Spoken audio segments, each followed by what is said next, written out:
It is such a pleasure to welcome you onto the podcast. Thank you so much for being here today, Elizabeth.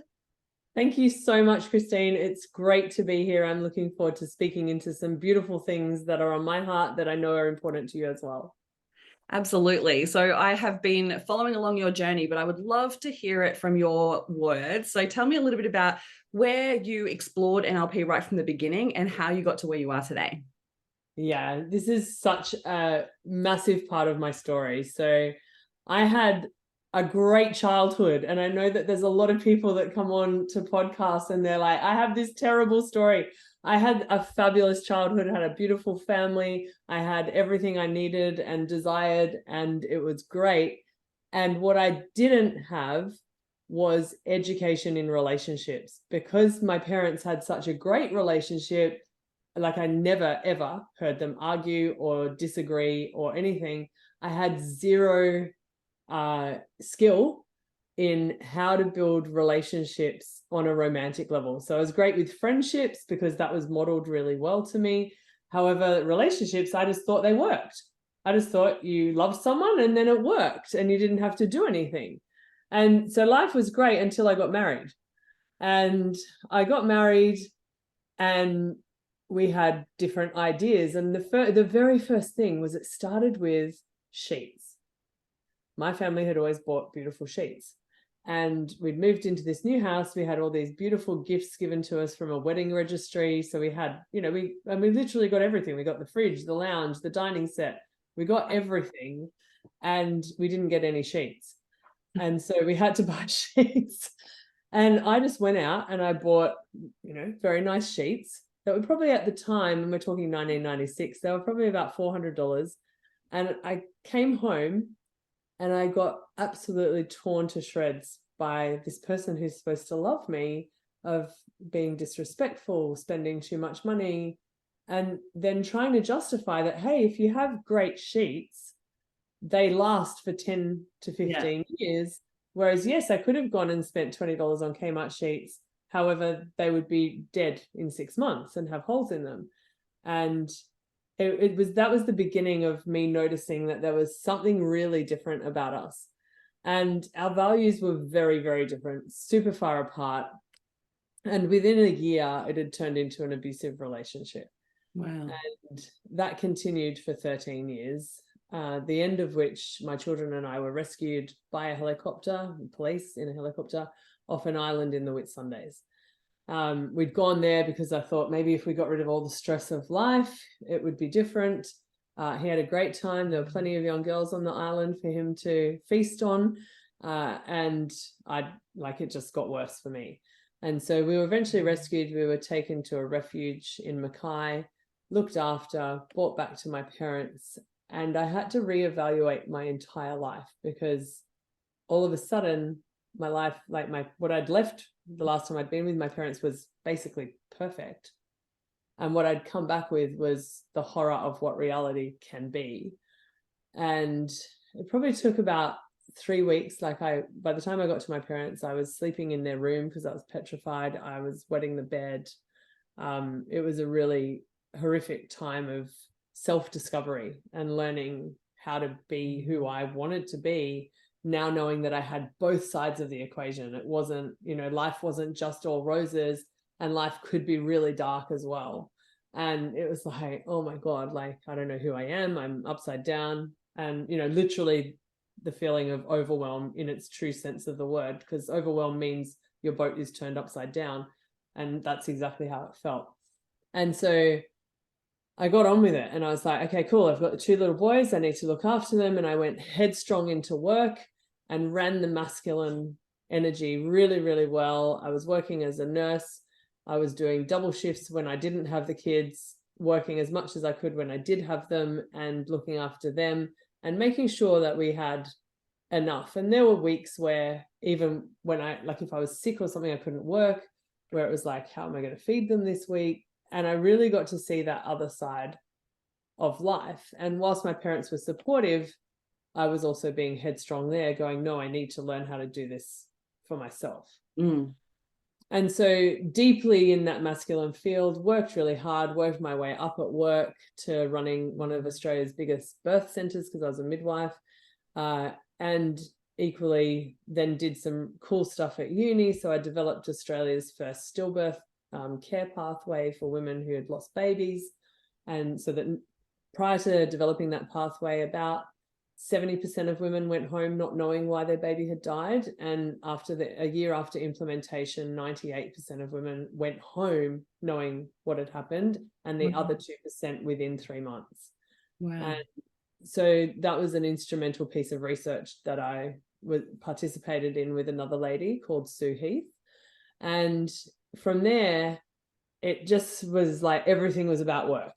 It was just work hard, work hard, work hard. I then got a teaching position at the University of Sydney teaching medicine. So I was the first registered nurse to teach in the Faculty of Medicine. So that was a pretty big honor, teaching obstetrics and gynecology. And I had a position at Western Sydney University as well for teaching nurses. And in terms of career, it seemed to be going well. In terms of my life, it was tumultuous, and the transition from that masculine energy drive in work back to looking after children led to a lot of fights as my boys became early teenagers. And then they wanted to go live with dad, and that led to my oldest son becoming a drug addict. He went to dad's. Dad didn't notice. He became very involved in drug use, and eventually we'll just leave that for now and we'll come back to it. So I then decided, okay, it's time to get serious. I need to meet someone. I want to have a relationship. I don't know how to do it, but let's just try. So I went on Tinder, and that was at the advice of a surgeon that I worked with. And he's like, just go on and it'll make you feel good. And it was great, because for the first 3 months, I wasn't going to go on any dates. I was just on there and people were saying how great I was. And I was like, this is so great for validation. Like, I don't even have to think I'm great. They all think I'm fabulous. Put a few pretty pictures up and you're great. And it was a real ego boost. Again, still very much in the masculine. And then all of a sudden I get a message from Simon, my husband now. And it's like, hey, I'm really interested in connecting with you. I'm out with friends. I'll message you next week. I was like, what? Like, okay, whatever. Like, everyone else wants to have sex with you right now, but this guy wants to talk to me next week. All right, we'll see what happens. And then we met, and it was perfect and beautiful. We moved in together 3 weeks after we met. And it was very full on, but it was this is exactly what we want. So let's just go for it. What I hadn't factored in, though, was those relationship skills again. Only this time I was with a very masculine man who was he owned himself. He knew what he wanted. He knew what I wanted, even though I didn't know. And the very first thing, whereas the last time that first thing was don't buy the sheets, the very first thing this time, well, there was two things. We went to England together and he carried my bag. And I said, hey, that's mine. I'll carry it.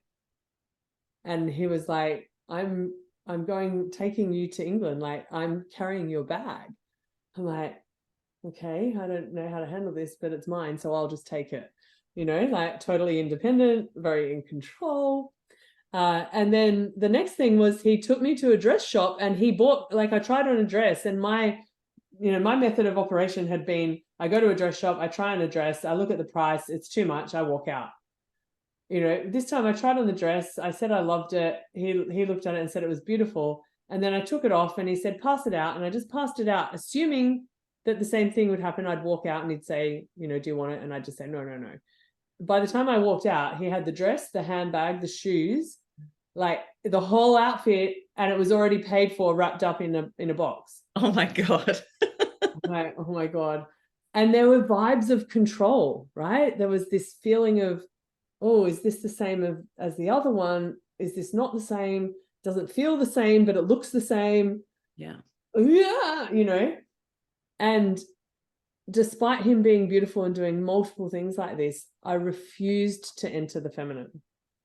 And so then the universe, being what the universe is, decided it would force me to. So I got very, very unwell. I had 47 operations in a 3-year period. I lost the use of my right leg. So my femoral nerve was severed in an accident in an operation. Wow. And I ended up in a wheelchair for 2 years, unable to walk, unable to lift anything, on ridiculously high pain meds. Basically, I had to be in the feminine because I had to rely on him for everything. Yeah. I was really sick. I clinically died 3 times and was revived. It was like, I was pretty stubborn, and the universe was like, no, this is how we're doing it. And now I'm super grateful for that. However, at the time I was like, this is too much. I just want to die. This is not fair. I've had this horrible husband who was someone who, I should have left and didn't. And now I've got this husband who does everything and I'm useless. The first one, I did everything and I was a great wife. And the second one, I'm like, far out, I'm useless. This isn't fair. How is it fair that this beautiful man ends up with a wife that's essentially useless? And so the self-deprecating started again. And I got to the point of refusing to eat because I was like, I just need to die and I don't know how to do it because I'm too useless. It's not like I can walk anywhere to go do it. So I'll just take the pain meds and not eat, and I should be okay. It should be slow and painless and it'll be okay. And he noticed, of course. And it was literally as he was sitting beside the bed saying, I love you. This is real. I'm going to stay. I'm not going anywhere. At the same time that was happening and him begging me to eat so that I could stay alive, my best friend rang and said, hey, I know you've been down. I've got a ticket to Tony Robbins, and my mum can't come. You'd have to pay for it. Do you want to come? And I'm like, oh, look, I can't. I haven't worked for 2 years. The kids' school hadn't even been paid the small fee that it was. Like, we had debt. We had 50 grand worth of debt from all the things that my income couldn't pay for while I was sick. I said, I can't do it. And Simon said to me, you know what, if this is a chance to sort out what's going on, let's just do it. We'll just put it on the credit card and we'll do it. He's like, what's the worst thing that can happen? We go bankrupt. And I'm like, that sounds pretty bad to me. Yeah. For him, it was fine. And so I went and I got wheeled in my wheelchair, which was kind of cool because I got a comfy seat and everyone else got plastic chairs. And probably a great spot too. It was a reasonable spot. And got in there and the music was blaring. And, on the first night you do that beautiful fire walk.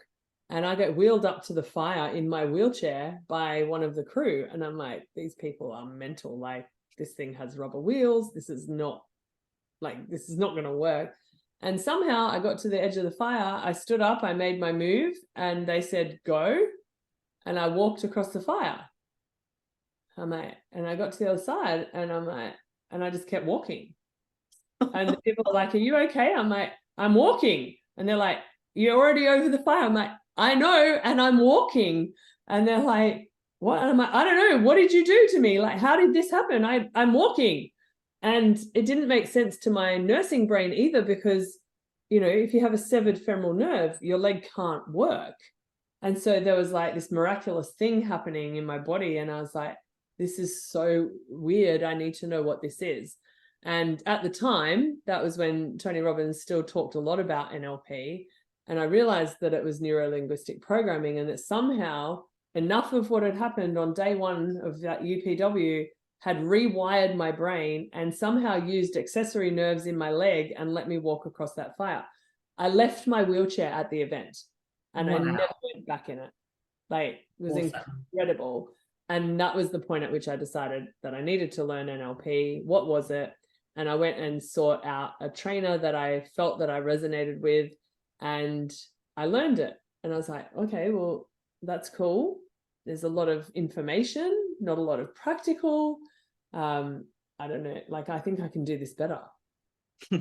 And so I started a coaching business, and I made about $50,000 in the first 8 weeks. And when I say the money, I want you to think about the impact of that. So yeah, you were 50K. Like, nearly 20 people had signed up to work with me, and it's huge impact. And I was like, wow, this is like nearly as much as I make in a year in nursing. And I've done it in 2 months. Like, and I'm helping people still. And I'm not bound by the system where I can't help past a certain point. And I was like, okay, we maybe dive into this a bit more.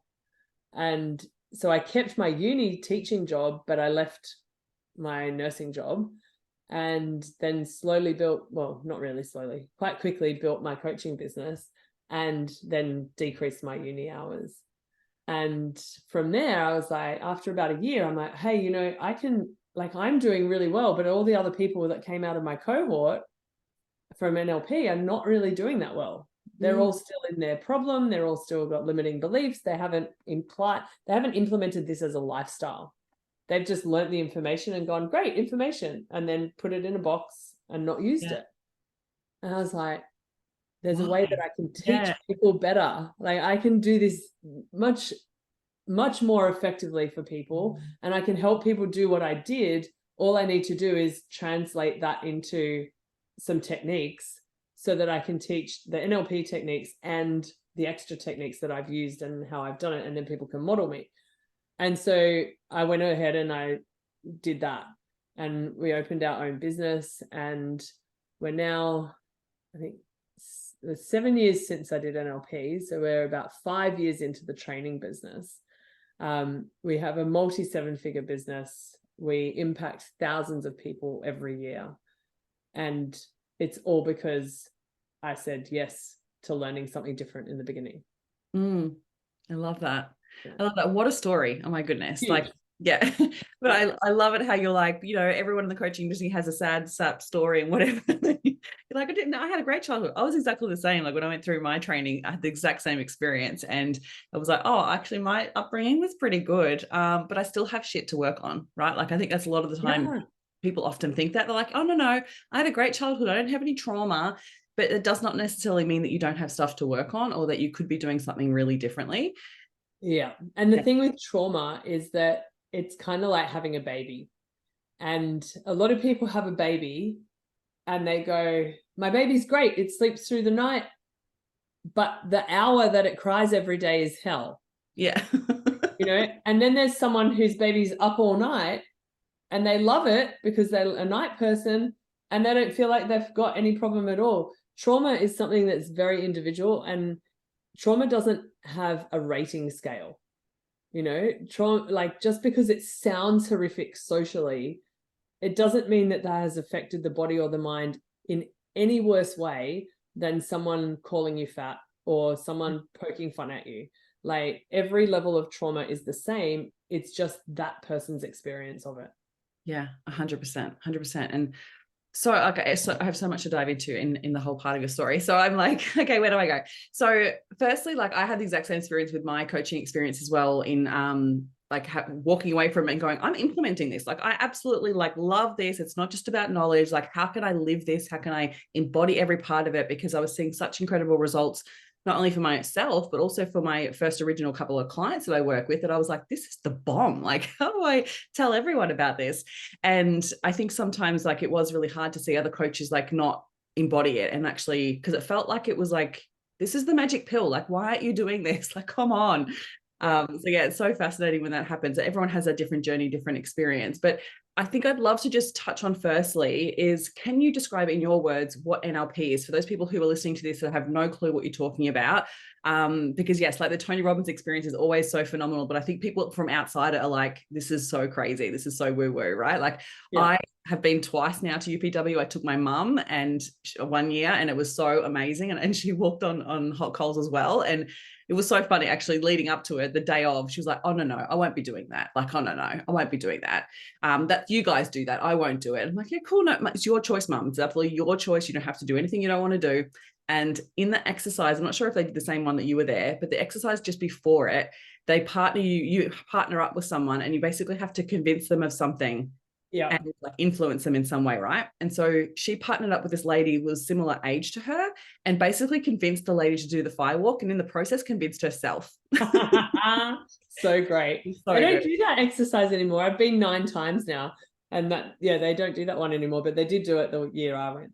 Yeah, it was so good. And so, we were like, you've had 6 babies. You can walk on a few foot of coals, like you'll be fine. Yeah. And she did it. It was phenomenal. So I think like for those people who are listening that are like, this sounds amazing, but what actually is NLP?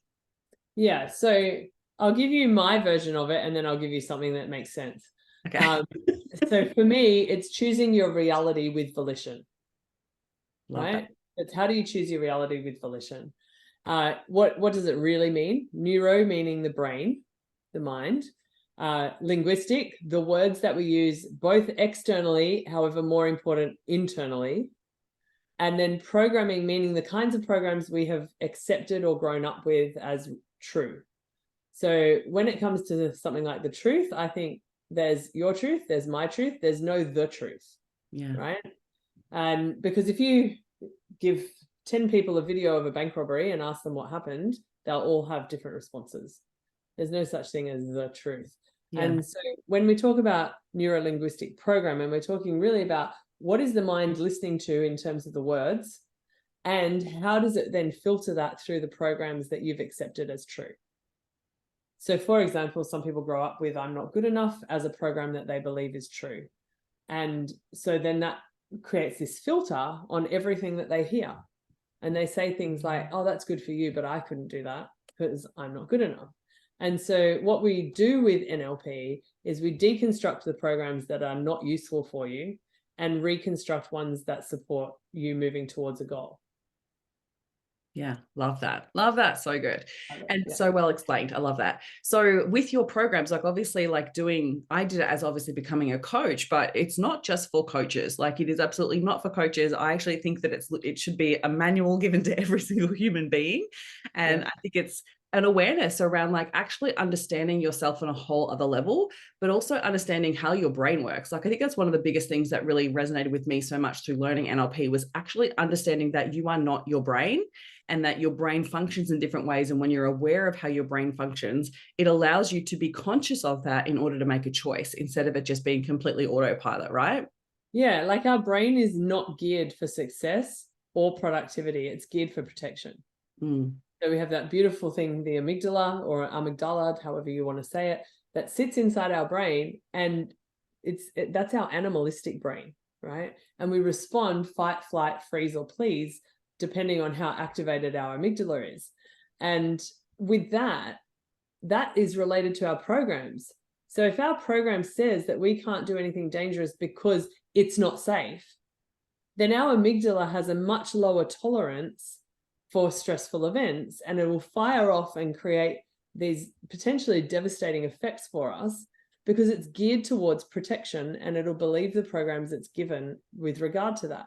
If we want to move our brain towards success, we have to learn how to deregulate our amygdala and actually start using our brain effectively through taking appropriate risks. And I say appropriate, right? This is not about getting a motorbike, riding off a cliff and hoping that you land. This is more about how can I take a small risk of doing something differently? Simply brushing your teeth with the other hand is enough of a risk for your brain to go, oh, we can tolerate this. Getting out of bed in a different way. Like if you get out of bed every morning, if you sleep, depending on which side of the bed, you throw that outside leg off the bed and then you sit up, then your brain thinks that that's the only way to get out of bed because that's the program you've given it. However, what you can do is just change it up. At least once a week, you should get out of bed a different way. And that might look like rolling on your stomach and then sliding out the bed like a kid would do. Or it might look like standing up on the bed and then jumping off the bed, depending on how high your bed is. Like you can get out of bed so many different ways, yet we tend to fall into these patterns because our brain is there to function as this unit that takes things from the conscious and puts it in our unconscious and stores it there. Problem with, like, that's really useful for things like driving, right? When you learn to drive, it's like turn the steering wheel 5 degrees to the left, come back 20 degrees to the right. You're really conscious of exactly what you're doing. And then we relegate it to the unconscious mind and it keeps the program for us. The problem is if the program's not useful and it's something like I'm not good enough or I can't do that or I'm too stupid or I'm not loved, then we also create that with normal things that we're doing and run that as a filter. Mm. And it happens so quickly. I think that sometimes people don't realize how quickly they get into these habits of thought or habits of behavior that impact their life and without actually being conscious of the impact of it. And I think that there's not only just from like your upbringing. I think that's why I think we need to question that, obviously, of like, well, hang on a minute, like that's the way maybe mum did it, or maybe that's the way that dad did it. But is this the way that I want to do it? And is it actually working for me? Because it maybe worked for them or didn't actually work for them, but you still adopted it. Yeah. And that's the thing. Like, a lot of people say to me in trainings or before a training, they say, you just don't get it. Like, I had a terrible childhood. And there are some stories that are really horrific that we hear. However, there's a point at which you become an adult. Mm. And at that point, you are given responsibilities. Like, you're allowed to drive, you're allowed to drink, you're allowed to vote, you're allowed to do all these responsible things. And yet the biggest responsibility that is by society seemingly ignored is the responsibility to live a life that you're proud of and live a life that you choose. And the reason it's like that is society, it's actually not beneficial to society to have us be free thinkers and to Yeah. Totally. the whole school system is geared towards programming people to be workers in a functional society. And whilst that was really necessary after the Second World War, it's not as necessary now. And yet a lot of the curriculum hasn't changed since the Second World War. And so what we're doing is running these old programs. And one of my clients the other day said to me, Liz, they're trying to convince me that my son has either autism or Asperger's or some kind of ASD, and at home he's normal, and I just don't get it. And I went, okay. I said, well, ask them, can you go in and spend a day in the classroom? And she did go and spend a day in the classroom, and they were doing these literacy groups, and the teachers just put out an activity and told the children to do it. But they didn't give them very much instruction. It was something they'd never done before. And this client of mine was sitting there helping the kids. And as soon as she helped one, every single child asked for help. And she loved it from her perspective, because she was like, oh, they're all the same as my son. However, what she found is that they'd never been given instruction. And she said, I wonder, are the teachers really teaching, or are they just doing tasks? Now, this is just one school, one classroom in one school, right? So we're not talking about every single classroom in every single school. However, it was really apparent to her that the teaching part had been left off and the experience part was there. And she's a teacher herself in a sport. And she said, if I did that to my clients, they'd all fail. Yeah. And she said, and whilst not all children failed, because some just naturally picked it up, she said those that are failing are not failing because they're dumb or they have a disorder. They're failing because they didn't hear the instructions in the language that they use. Yeah, 100%. And it's like, okay, cool. And I'm like, you realize this is the basis of NLP, right? And she's like, I know. So now how do I fix it? And I'm like, that's your business, not mine. Yeah. So, it's so funny. The other day, I actually heard a podcast and they were talking about a study that was done on like an organization that was trying to find more geniuses. So they were thinking about it from the perspective of like their future employment, right? And so they were like, well, where do we start? They actually started at 5-year-olds. And they were like, well, find 5-year-old geniuses. And what they actually found that the group of children that they studied in multiple different schools, they were like at 5, 90% of them were geniuses. And then after that, they went back at age 7 and then age 9, and it just went down and down and down. It went to like 50%, and then it went to 40%. By the time they got to like 16, it was like 2% of them were geniuses. I'm like, what is that telling us? Like, that's obviously not working. And I had that experience with my son, actually. He was very smart as a 3-year-old. So his IQ was done when he was 3, which is the early, I think it was 3, it might have been 4, whatever the earliest age you can do it from. And he had a score off the charts. It was again done at 5.5 when he started school, because they noticed that he was different, still really, really high. And by the time he was 9, normal. Wow. And it's like, okay. And now he's back to having a lot of intelligence. And that's after drug use as well, because he didn't stay a drug addict. He actually came to NLP and sorted out his life. So good. And it's it's a real thing that we have to be so mindful of programs. And I believe that you can still have your kids in school, and if your programs at home are strong enough, then children will be adaptable and they'll be able to function in both worlds. Yeah, which I think is super important. Yeah.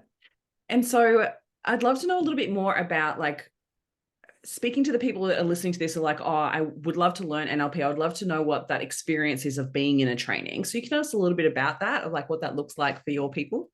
Yeah. So it looks a bit scary if you look on our Instagram, because the things that we can publish are not the deep dives into people's experiences. There are a couple of those there. However, a lot of the time people say, oh, I don't want people to see, I don't want the public to really see all that, about me, because we get a lot of high profile people coming through our trainings who, in the training, there's confidentiality agreements and all that kind of stuff, but they don't want that published. So you see a lot of dancing published, and we utilize dance in our trainings as a form of modeling and also changing our physiology. It's important that in order to be in a state, we change our focus, our physiology, and the meaning. And so the physiology we often change through dance. Yeah, we occasionally do it through exercise as well, which is unusual for a training room. Our trainings are fully immersive. So they run from like 9 a.m. in the morning till 10 or probably 10 is more common at night, with just an hour, not even an hour, 45 minutes for lunch and a small dinner break. And a lot of people coming in are like, I don't know if I'm going to be able to stay up that late. I don't know how I'm going to do my food. And it's like, they say about Tony, and it just doesn't happen. It's fine, right? And I always say, you're going to be fine. You'll have more energy than you've ever had before. And they're like, no. And I'm like, it's true. You will have more energy than you've ever had before. And then they come in the room and they leave going, that was the best. I wish it could have gone for longer every day. And the thing is you've been doing things the same way for your entire life. When you step into a training room, if it's exactly the same and you go to a training and it runs from 9 to 5 in a corporate environment, then you're not changing anything. Exactly. You're not doing anything differently. And so our training has lots of unexpected surprises in it that are put there to throw people off what's normal and to go, okay, so there's this whole other world that we don't even know about. And for some people that happens in the spirituality work that we do. They're just like, oh, wow, like I didn't know that even existed. For some people, it happens in the masculine and feminine work we do, where they suddenly realize that they've been avoiding women friendships their entire life, for example.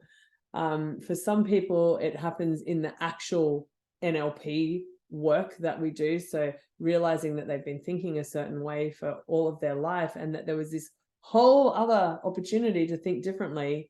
And we have between 50 and 100 people in our trainings. So it's quite a nice cross-section of society. So we get people who are, just finishing school, right through to people who are 85. We get people who are in corporate roles. We get people who are entrepreneurs. We get people who are healers. We get everyone.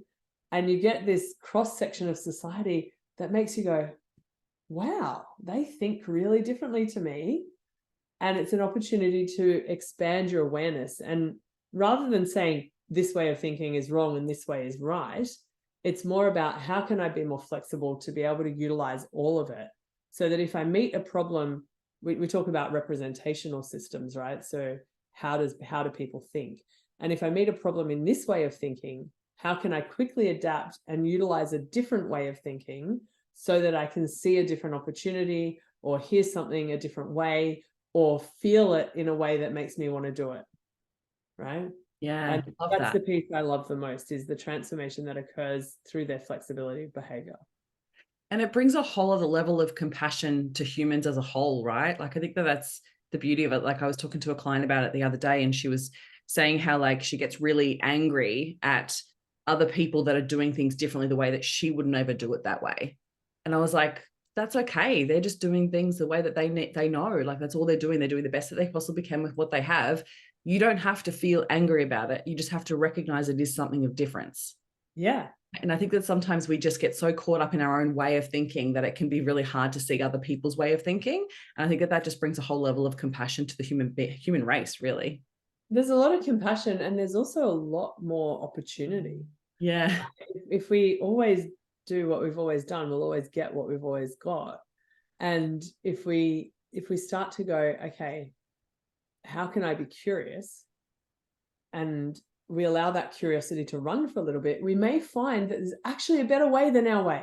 Yeah. Love you it. know, what I love in my business now, and what I hated in the beginning, was when I first started growing my business, I got to this point where it was like, I'm going to have to let go of control to let someone else do this so that I can focus on growth and expansion.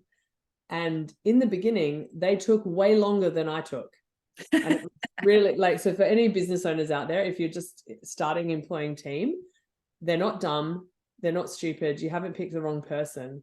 It's just that initially they're going to take time to get it right. Yeah. And they're never going to do it the way you do it. So just be happy with 75% of what you can do. Right? Be ecstatic at 75%. 50% is acceptable. Yeah. Right? And don't let it be a reason to take that back off their plate and keep doing it yourself. Like, that's not correct. it. Correct. You just have to you may go through a few people in the beginning because you want to get to people who really resonate with you and have the same mission as you. And, you may find that the person you thought was that is not that once they start working for you. However, there was this element of, let go and see how they do it differently. And at first, the first thing that we did was we hired a marketing manager. And I had no idea about marketing. I was just really great on social media. And in those days, it was great to be great on social media because not that many people were on it. Now it's a flooded market. And thank God I have that marketing manager because she's still with us. And she comes up with different ideas and different things to do all the time that are spectacular. And they're so not what I would have thought about, yet they are exactly what I want. Yeah, wow. That's awesome. And so knowing, the same with finances. My husband used to do all the finances in the business. And I think it's important to do your own finances initially because I think you need to make sense of how your business is working and what your numbers are. However, he used to hate it. And then I used to yell at him because if he got something wrong, it's like, well, you told me this and now we're here. What's going on? And when we handed off the financial management and we employed a CFO, that was the best thing that we could have ever done because each week we just get a report in our email and it's just a report and it says all these amazing things. And you go, wow, this is so incredible. And I don't have to look at a spreadsheet once. Right? It's so great. It's even so great that they send it to me in color with different colors for different things because I'm visual and kinesthetic. And I'm like, I want it to feel good and it has to look good. And so I'm like, I get this report in color and it's fabulous. They've worked out between the marketing manager and the CFO, they've worked out that if they need to show me a spreadsheet, that it has to be completely color coded and it can't look anything like Excel. Oh my God. Excel, I just run away. Yeah. Right? Oh my God. That's so me. That is so me. Yeah. And so they've worked all that out, but I didn't have to tell them that. They just needed time in the business to get to learn me and to learn the business. And now they do it and they have just as much ownership. And the way we run, I have no idea how I got on this tangent and I'm going to keep running with it anyway. Okay. So if I forget to come back to the original point, someone can write us later. And they know it so well. We have a beautiful shared model of wealth in our business. So anyone that works in our business can have their own business and they can have a business within our business. And so they all get paid. We have, profit shares as well in our business. So people in our business get to enjoy the rewards that we have.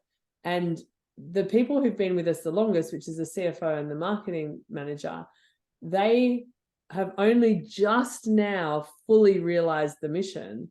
So even though they were reaping the benefits of it, our marketing manager, for example, has now created her program and had a program the whole time, but she's now got her signature program. And the program she used to run, she's handed on to a new member of the team. And the way that we share wealth, she gets a portion of the sales from that and she doesn't have to do anything anymore because all she had to do was work it so that someone else could run it, because it doesn't make sense for you to run everything yourself. It's actually not the right way to do business. You'll just get stuck. Yeah. And so by handing things over, we financially reward that. And the person who's running that program is stoked. She's making so much more money than what she did before. Equally, our marketing manager's making money and I'm still making money. And so that shared wealth model works really well for us. And it means that everybody gets to live a life as an entrepreneur, even if they're an intrapreneur. Yeah, love it. That's so good. And it's like a win-win-win. Like how 100%. else obviously improves the retention of them staying with you for longer. They stay passionate about what they're doing. They can drive, like, and follow other passions. Like, oh, it's so good. Love that. Our accountant calls it golden handcuffs. I don't particularly like that term. However, it works. Yeah. Love it. Amazing. And so I'd love to talk a little bit more. I know that we could talk like literally all day, but I want to talk a little bit more about your passion around not driving, I should say, but running a business with love. So if anyone jumps onto your social media, they're going to see most likely the reel that went kind of viral with Gary Vee, and talking about how you've really run your business with love, and he gave you that permission to be able to do that. Can you talk us through a little bit more about that? Yeah, so I had the privilege of going to a small event run by Gary Vee in Australia in 2019, where 30 entrepreneurs, they were supposed to be $1 million earners and above. Our business hadn't quite hit $1 million, and we were lucky enough to get an invitation. At the time, it cost $25,000, and we had $4,000 in our bank. And I just paid the $4,000 and then said to them, well, what do I do now? And they said, go make it. And I love it. That's so good. I made it work the day before the event. And so it was a really, am I going to get to this or not? And it was 3 days of deep dive with Gary Vee, very close one-on-one contact. And we had lots of dinners and lunches and things like that over those 3 days. And at the time, there was a lot of people earning 30 to 50 million in the room, and they were asking sort of high-level technical questions, and it all seemed really money-focused to me. And I sat there and I was like, this is not how I want to do business. Like, I don't want to, like, I love Gary Vee. I like some of the brands that are in the room, but I don't want to just be all about the money. And I was making decent money then. Like, we were just under the 7-figure mark, and it was like, I don't want to be all about the money. And I put my hand up and asked him a question, and before he answered the question, he said, just this question, all of you, and he pointed to all of the higher earners in the room, should listen to someone like this.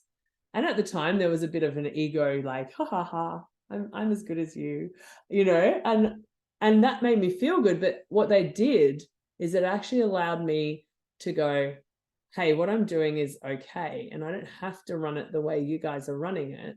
I don't have to be all about what the profit is for me. And that's why we run that shared wealth model, is because I want to see my marketing manager's kids go to whatever school she wants to send them to. I want to see my CFO's mum be able to come out from England whenever she wants to. I'm all here for the joy and the love. And so when Gary said to me, you do it that way, just run it with love, because what you love will be what other people love, and they'll resonate with that. I thought, okay, so this is going against every other piece of business advice I've ever had. But he runs a really big company, and he has a chief heart officer in his company. Her name's Claude De Silva, and she came on that event and she spoke. And her role was everyone that joined VaynerMedia, she had personal contact with. She would set them up with a mentor to help ease them into the company. She would do meetings with them at 1 month, 3 months, and 6 months to make sure they'd integrated into the way of Gary's company. And this is stuff he doesn't really talk about a lot. And so I was like, well, he's actually doing it, so how can I do it? And I'm only small, so I don't need to have someone checking in, but I can do it for now. I can be that person that makes sure everyone's okay. And I love people the way he does. So I started running it with love. And the first year, that was great. The second year, it was hell. And it was hell because I loved too much. And that led to a lot of haters, and me, I created a level of dependency in some of my students at that point, where I went, okay, I want to love you, so I'm just going to help you. And instead of getting them to do it themselves, I was doing it for them. And then if it didn't work out, they blamed me. And so particularly with private clients. And so I moved away from that and went, okay, how do I love them without having to do it for them? How do I love them enough so that they can borrow belief to be the best versions of them? And so we moved into that in it would have been the end of 2020, I think. And we moved into that, and our business just grew and grew and grew. And we have, an in-room events business. By writing, I was like, how would I approach this in love when they started doing lockdowns and things like that? And so I was like, well, if I knew them, I'd go and talk to them, but I don't know the politicians. So how about I write an email and just be really heart-centered in my email? So I wrote an email that granted us permission to stay open and run our in-person events the entire time through COVID. Our business grew 300% every year through COVID, purely because I wrote to the Premier of the state and told her what we do and why it was important. And she said, yes. That also allowed us to get people, we're in Queensland, so it allowed us to get people over the border when the borders were closed. If they were our student, they just needed a letter from us and they were able to come in and study with us. And so it's about thinking differently and going, what would love do? Love would write the letter, and love would respect whatever answer love got. However, okay, how do I step more into this? And so our business grew and grew and grew. And the one thing I say to all of our students, and there's a lot, like we're in over 43 countries now, we have big impact now. I've spoken on stages with Tony Robbins, Richard Branson, John DeMartini, Les Brown, Brene Brown, Lisa Nichols, name it all. I've worked with them or worked alongside them, I should say. And if you ask me who's my favorite, it's always going to come back to Gary, because some of those really big names, they don't talk to people. They don't even talk to people who are on the same stage. Now, not all of them, right? But there's a couple, and you kind of go, oh, okay. And, Tony Robbins, absolute hero. I love him. He's amazing. He saw me at UPW this year. He came up, he gave me a big hug and a kiss, and everyone else in the audience was like, oh, I'll never wash your face again. And it's like, I actually know him, so it's cool. And gross. Then, yeah, he was very sweaty. He's always very sweaty. Yeah. And Gary Vee, though, it's just this place in my heart where he has such presence with people. And I was like, okay, I just need to be really present with people. And I say to all of our students, if you have a problem, just message me. If you can't get anyone in my team, just message me. I actually still, even though we've got a multi-million-dollar business, I am still in my socials. Yeah. And I want to know, I want to hear it. I on Instagram, I definitely have a VA in there. However, the minute that someone writes back, it's me. The VA just does outreach, and she's beautiful and I love her for it. However, I'm the one who responds once someone writes back. And I say this to people and they find it hard to believe. They're like, because in their model of the world, they're just starting out, they don't have time. But I've got time. I've got people doing the work for me so that I can be free to do the piece of business that I love, which is really connecting with people. And I think the hard piece of this for people who are just starting out, or who are, sort of sitting in that 5 to 6 figures in their business, and it's really new, the thing they think they don't have is time. Yet actually there's so much time. And if you feel like you don't have time, it's time to actually give someone else an opportunity within your business. Yeah. And it doesn't have to look like hundreds of thousands of dollars. The first few people that we had on board were contractors that were getting $20 an hour because they wanted to be part of the mission. And when you're heart driven and heart led, people want to, walk alongside you. They want to be part of it. And some of them come and go, like they definitely don't all stay forever. But a lot of them do, because they just resonate with that mission, and they resonate with who you are, and they resonate with what you are trying to achieve in the world, or what you are achieving in the world, I should say. And they go, okay, I want to be part of that. And then as that grows and expands, like I said, some drop off because they're not willing to run at that level, and others jump in. The people who get you to $1 million will not be the people who get you past it. Yeah. Someone said that to me and I didn't believe it. And literally, 3 or 4 months after we hit the $1 million mark for the year, the first time, they just left. Yeah. Wow. Like, oh, okay. Because you get on this growth trajectory and some people are ready for it and some people are not. Yeah. Wow. How fascinating. Yeah. So good. And I think sometimes it's such a true conversation around the time thing, because I was saying this to someone the other day of you think you don't have time, but you actually have the most time now, in this moment, because if you continue to grow, you're going to get less and less and less and less and less. And so if you think you don't have time now, it's time to outsource, because what the hell. But I think the other thing I'd love for you to explore is it's acknowledging like what is really important to you in your business. So obviously by the sounds of it, you are like, well, I really value that one-on-one connection. I value being the person that's available, because when you're speaking on stages and these people aren't responding to you or interacting with you, you're like, well, I don't want to be like that. So how am I not like that in my business? Yeah. So I guess like it's actually determining, I guess, the type of business that you run, of like what's important to you and what you want to continue to uphold, and then allow others to come in and support other parts of the business. And if you break it down similarly to a wheel of life, for example, and you go, well, what are the segments of my business? Like, okay, there's the back end. I don't even know what happens in the back end. Like, actually, let me tell you, you can run a multi-million-dollar business and have no idea about any of the tech stuff. So for all of you beautiful, heart-centered people who are really keen on people, you don't have to know. You don't have to know how, like, I've learned how to use Canva this year, and I'm still really bad at it, right? I just show up and do the thing you're good at and get someone else to do the thing that you don't know how to do.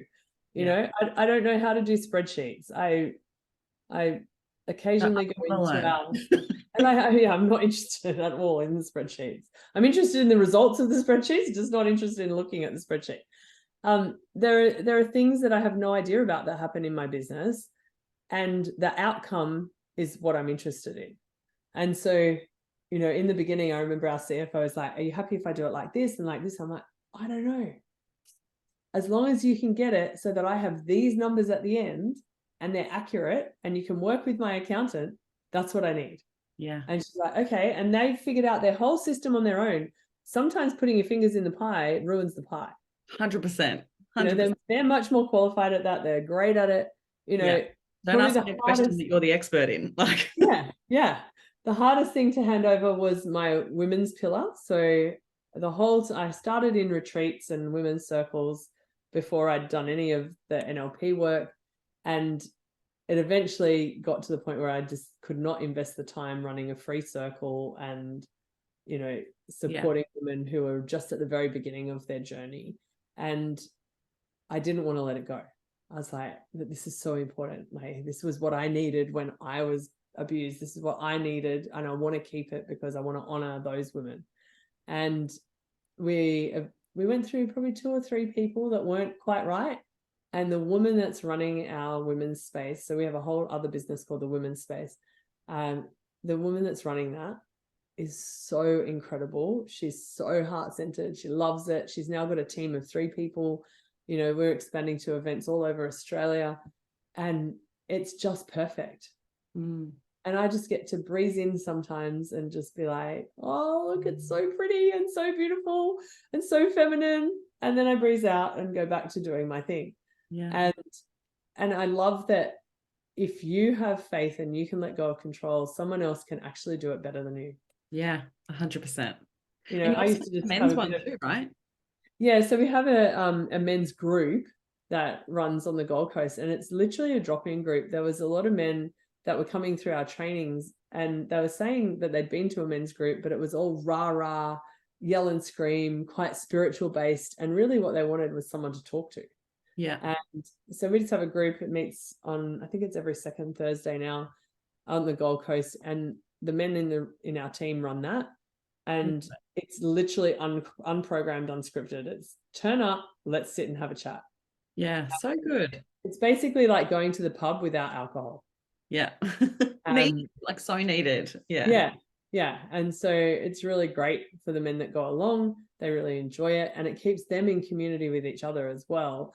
And when we think about the mission of our business, like the mission of my mission is to allow men to be men again, in order that women can feel safe, in order that children grow up in beautiful homes. Oh, absolutely. I just got goosebumps. And so you can't just focus on the women. No. Like, you have to do all of it. Same way that we have to focus on balancing the masculine and the feminine within us, correct, right? Like, it's all got to work. Yeah, a whole lot of it. And so the big mission's huge. You know, what I do is sometimes not reflective of the mission because people can't see the whole picture. And so when I'm running NLP, it may seem like for a lot of it, especially in prac, I'm quite in the masculine. Once you get to master prac, however, You see the beautiful feminine parts of me, you see that spirituality, you see the guidedness, you see the channeling, you see this whole spiritual being.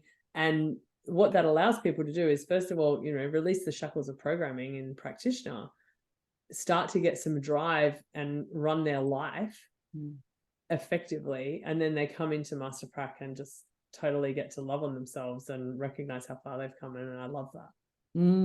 So good. And it's that permission as well to be, it's okay to be in the feminine and not have to be in the go masculine all the time. Yeah. So good. And I want to assure people, like, you can definitely run a business in the feminine. And the way you do that is when it starts feeling masculine, again, hire someone. Yes. So good. If you feel like you're just, if you're working completely in the business and you never have time to work on the business, you're never getting that perspective of that, what we would call in NLP, the third perceptual position. So you never get that overarching view where you can look at everything and go, hang on, there's a challenge there. Let's redirect and move here, because you're so in it. And so you want to get support enough that you can take that bird's eye view, look at it all and go, okay, cool, I know the next move. Because the person at the front of a business is not, a lot of people refer to the person at the front as the arrow tip on the arrow. That's not where the person on the front should be. The person on the front should be the air in front of the tip of the arrow. Oh, I love that. Yeah. Because that way they can move in whatever direction they need to. Yeah. So good. Oh my goodness. Okay. So I need to bring it back down, but otherwise we'll be here for 7 hours. So I'd love for you just to finish off with sharing if there's any one or two little things that you would say to business owners who are wanting to stay in the feminine or wanting to lead more with their heart, or they're finding it challenging to balance that masculine and feminine. Being in that heart space or leading with love, what are two things that you do on a regular basis to tune back in or to allow yourself to come back to that place of love, be able to run your business? Yeah, I'm really, really strict with my self-care time. So 1 day a week, I have no one can put anything in my calendar. If I choose on that day to work, then that might be what serves my self-care at that time. However, it is working on the business, not in it. I schedule all my holidays in first. So holidays go into my calendar first. And a lot of people go, oh, that's great, you've got a lot of money, you can, no, just schedule your holidays in first, because you can holiday at home. You can holiday in your backyard. Just schedule some time, because without your own time to be you, you'll lose sight of who you are, let alone of what your mission is. I think it's really important to take at least 2 days a year, even if you're just starting out, where you sit down and rewrite your vision and rewrite your mission. Because a lot of people go, there's that Simon Sinek thing about why, right? And your why is important. Your how is equally important. If, the goal of business as a word, the goal of that is to make money. Right? A business doesn't survive if you don't make money. However, the way that you do it, so the how, is so important, because people will throw money at you if you push forward in the masculine. However, people will willingly continually invest with you if you're in the feminine. It's easy to be hurry up, make money, and it's literally a flash in the pan. And that's why a lot of businesses don't survive the 5-year mark. However, if you are someone who can truly honor yourself and truly honor others, then people will invest in you over and over again. And there's so much more financial gain and benefit from people who stay in your value ladder than there is in trying to find a new person to invest. And so for me, that's where that nurturing piece comes in. I employ 3 whole people who are actually employees, not contractors, to nurture our students. So they get calls for however long they sign up before our training. They get calls monthly. And then as we get closer to, once we get 4 months out, they start getting fortnightly calls. And then 2 months out, they get weekly calls. I think that's the schedule. It might be slightly different to that, but it's something along those lines. And they get called by our team, and the team writes those notes. And when I go and look at someone, I can see their whole trajectory without me having to contact them yet. Then they come in the room, they get to meet me, we get to spend time together. And after that, I'm totally there. right? And I think that's so important. There are so many stories I hear of people in personal development that have invested all they had and then not had an outcome because they had no support afterwards. And for me, that's super important. Now, having said that, not everyone believes you. Right? When you say that to students, they don't all believe you. And so often you'll get 3 months down the track and someone will go, well, 3 months ago, I really needed help and there was no one there. It's like, did you ask? Yeah. There's a level of self-responsibility that has to come into play. However, coming from that heart space, if you're running a business, remember that the goal of the business is to make money, but the mission and the vision are something that are very personal to you. And if you stay true to your mission and vision, then you will create a business, like I said, that has longevity of customers, which makes it much easier to make larger amounts of money when people are reinvesting instead of you having to put money into trying to get people in. It will also help create community because you're part of your own community. You believe in what you've created. You're deeply rooted in the mission. And also, if you truly do it from a heart space, when people ask you for a refund, because I think this is something that people find in small business, when they first get asked, they feel bad and they think they have to give a refund. Get your terms and conditions set up in a way that allows people to honor their decisions, right? And refunds are not allowing people to honor their decision. A lot of people go, oh, but that's their decision, is to have a refund. No, they made a decision to work with you and it's only their fear that's holding them back. Yeah. And so stop giving away refunds unless there's an actual adequate reason. Like if someone gets cancer and they can no longer participate, absolutely 100% give them a refund, However, if it's something like, oh, it's not feeling aligned anymore, like that excuse, it doesn't happen to me anymore. It did used to happen in the beginning. That doesn't happen anymore. Everyone's super aware of our policies and the way that we operate. And what happens is even people who go, I don't know if I want to come anymore, can I have a refund? And we say no. Once they get in that training room, they get exactly what they came for. And they are so grateful and so glad that we held them to their decision. Yeah. So there's different ways of loving people that might not look like love initially. Just recognize your intention in it all. Like if your intention is to help them, then help them. Yeah. Because you're holding space for them to be okay in that fear, right? Like it's natural, especially in what you do. And especially what I do, like there is that element of fear of like, oh shit, something's going to change. And that's scary. And so like holding them in that space of like, it's okay to feel the fear, but don't go against what you had chosen, right? Because you know you make a difference. Yeah. Yeah. And as soon as they step through that fear gate, they change already. Yeah. Yeah. 100%. Okay. One last thing. Yeah. What's something that you would say to a business owner that would like to take their business to the next level? What's one thing that they could do? I've got more than one answer for that. So the first one is keep going. Like a lot of people ask me, what's my best business advice? The advice is keep going. You cannot fail if you keep going. You can only fail if you stop. So first of all, keep going and recognize that the path isn't straight. So what you're choosing to do now may not be what you are doing next year. And be okay with those goal shifts that happen along the way. I was running a business for women. It was all going to be about women. Now it's for everyone. And I never thought that I would want to work with men. I just thought they were scary and not people who I wanted to hang out with particularly. Yet some of the men's work I do is phenomenal. Like, it's such an honor to be able to do that. So the path's not always straight. Allow yourself to move across it within reason without getting off focus. And in terms of what's the one thing they can do to grow their business is know your numbers. A lot of particularly heart-centered business owners, they do not have a clue about their numbers.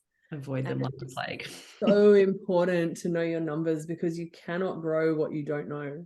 Yeah, 100% agree. And I honestly think it's like what you were just talking about before of like, that's the masculine side. And then it gives you the structure so the feminine can absolutely be in that love and space, right? Like and trust that intuition and do the things that you need to do in order to be that person, right? So it needs that both. So I love that advice. That's beautiful. Yeah. Yeah. If you want to operate from the feminine, operate from the divine feminine. Yes. Where you can easily flow between masculine and feminine at any point. Yeah. Which is like a whole other conversation. And probably a huge component. We needed to hear that, we'll know. Yes, absolutely.